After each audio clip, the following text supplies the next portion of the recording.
চেকপোস্টে motorcycle থামাতে গিয়ে ট্রাকের নিচে পড়ে পা বিচ্ছিন্ন হয়েছে এক পুলিশ সদস্যের। ওই পুলিশ কনস্টেবলের নাম আলাউদ্দিন। তিনি লোহাগড়া থানার কনস্টেবল। চট্টগ্রামের লোহাগড়া উপজেলার চুনুতি হাজির রাস্তার মাথায় এই মর্মান্তিক ঘটনা ঘটে। মাদকের খবর পেয়ে এই চেকপোস্টটি তল্লাশি চলছিল। দ্রুতগামী একটি মোটরসাইকেল থামাতে ব্যর্থ হয়।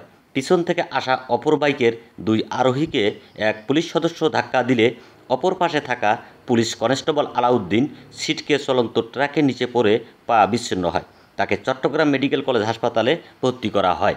তবে ওই দুই আরোহীর কাছে কোনো মাদক পাওয়া যায়নি। তবে সড়ক ও পরিবহন আইনে তাদের মামলা দেখিয়ে আটক করা হয়েছে।